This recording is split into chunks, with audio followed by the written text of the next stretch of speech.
We're in actually San Carlos, and history is being made here, Mindy. You're the first woman I've interviewed. How do you feel about this? Well, I feel you're a little behind the times because there are a lot of us out there. You said women have been around for a long time. We've been around for a long time, I guess I'm honored, but I'm a little surprised. Yeah, tell me about maybe your journey. It started in Chico, did you always have a love for sports? You know, I did, but my love was for Olympic sports as well as tennis, which at the time wasn't allowed in the Olympics because professional sports weren't allowed in the Olympics when I was growing up. And the same with skiing. I loved alpine downhill skiing.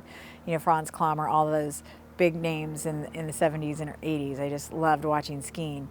So I did. I had a great love of sports, but not the big three, because growing up in a small town, I never went to a professional baseball game, never went to a professional football game or professional basketball game. It just was too much for our family and too far. So that wasn't something that I paid as much attention to, but absolutely love tennis. You know, the Martina Navratilova and Chrissy Everett, competitions were just great.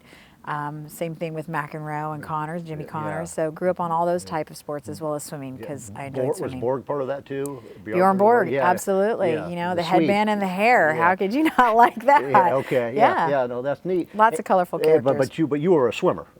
I was a swimmer, yes, absolutely. I mean, I played volleyball, loved that. I played other sports too, tried tennis, tried other things, but growing up in Chico where it's nice and hot in the summer, swimming, I just took to it naturally just because I enjoyed being in the pool. And it was also a great social thing because boys and girls do it when you're growing up. Everyone in my town did summer swim team, but I did enjoy it, and I started doing it year round, and then kind of just got serious about it when I was about 10, 11, 12. Right, there you go. And also up in Chico, it's Pleasant Valley. There's a connection. People know Pleasant Valley because of Aaron Rodgers. Right. You know Pleasant Valley for another reason. Well, because I went to Chico High, so it was our real big rival, the Almond Bowl, for all those who are from the small town of Chico, which isn't so small anymore.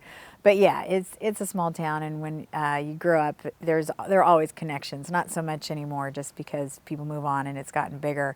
But yeah, Aaron Rodgers went to the same high school as my husband, and as fate would have it, my father-in-law was the Chico State football coach for couple years, and at one time actually coached Aaron's dad when he was an offensive lineman. When Aaron's dad was an offensive lineman at Chico State, he was one of his coaches. So, and then the claim to fame, which we joke around, is that Aaron Rodgers broke all of my husband's scoring records at Pleasant Valley. So my husband Jeff was a running back, but yeah, all of his records held. But it's not too bad to have your records being broke by a Super Bowl MVP. Exactly, Super Bowl champion. But exactly. No, but Aaron Rodgers actually interesting story where.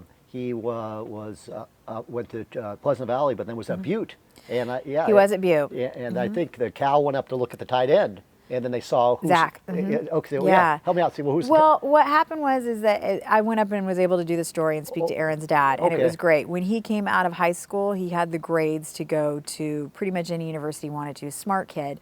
But he hadn't grown. He wasn't, fully developed yet. So a lot of Division I schools weren't interested. They weren't even looking his way. So he actually thought about giving up football and going into a school to study law. And he decided, though, I'll try junior college for a year. And Butte College is a great junior college up there for football and sports. And it's a very well-known story that he had huge feet when he was in high school. So his coaches thought one day, he'd have to grow into his feet. And that 1 year he spent at Butte, he did. And, he played with all interesting types of characters at Butte College. He said there were some former felons there and older guys that were 26, 27 because it was a junior college, and just taught him to appreciate all different kinds of people. And from there, the rest is history. He got seen by Jeff Tedford and taken to Cal, and his career's never been the same. Absolutely. And then I'm trying to think, they play, the playoffs, they play the 49ers, and they're out there occasionally. When you see them in a locker room, do you remind them of this? You know what? No, I've been able to interview him a couple times, but Aaron Rodgers is so big. No, and most of the time, I've been to Green Bay several times, 3 times in 4 years. And it's a great town, but usually he is so inundated, and it's just not the time or place.